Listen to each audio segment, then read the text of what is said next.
Hey there, do you ever find yourself in a plethora of meetings, of which most of them you really don't know why you're there? Do you find yourself getting assigned to schedule some sort of gathering, and for you, you're thinking it's just one more thing, or you get invited to a gathering and you sort of cringe because there's already so many on your calendar? Well, what I want you to think about when you are putting together a gathering or attending a gathering is, what's the bigger purpose for the gathering? What is the larger need in the world for the gathering that you're putting on? If you want to have a great gathering, that's the question you have to be able to answer. Here's an example. So every October, this will be my 5th year hosting the Live to Lead Cedar Valley. It's a full day of leadership development. Now, it's great to have an event. That's always cool. But what's the real need that particular event serves out in the world?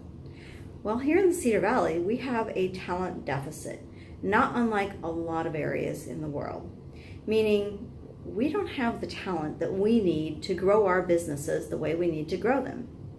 Now, we have great programs out there that are bringing up those leaders, but it's probably going to be another 5 to 10 years before any of those new leaders are even entering the workforce. So what do we do in the meantime? Well, that's where the purpose of my event comes into play. As I plan that event every year, I think about, how do we fill this gap? We're not going to get that new generation up and into the workforce for a while, and we can't control that. They've got to get through school. So what do we do to control that gap? Well, that's looking at our existing workforce and figuring out, as an owner, as a team leader, as a manager, who on the team do we see some potential in that we could start investing in their development? And that's really what Live to Lead is all about. It's investing in the development of ourselves and others. So you get to bring your team to an event that shows that you're dedicated to their growth.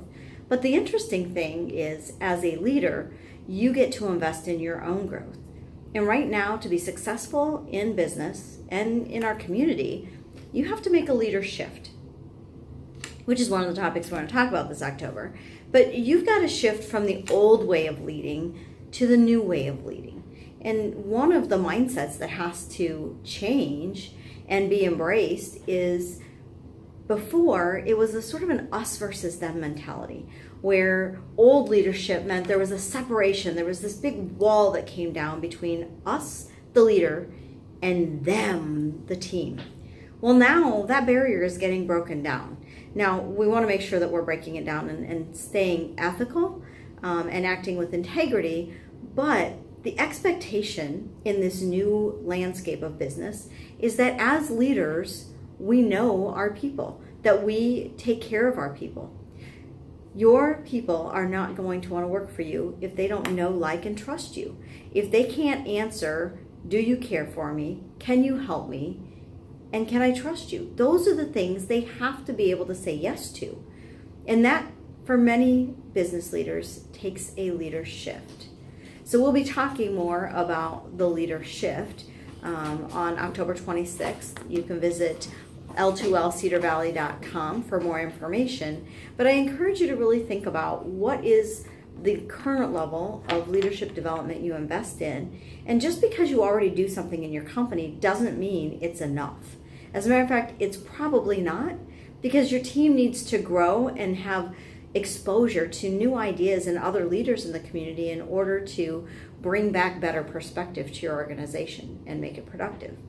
So that's just one of the reasons that I host the Live to Lead Cedar Valley every October. But what I want you to consider is, does your next gathering that you're planning have a bigger purpose in the world? And if so, what is it? And once you can identify that, you can figure out how to put on a great event. Thanks for tuning in. Have a great weekend.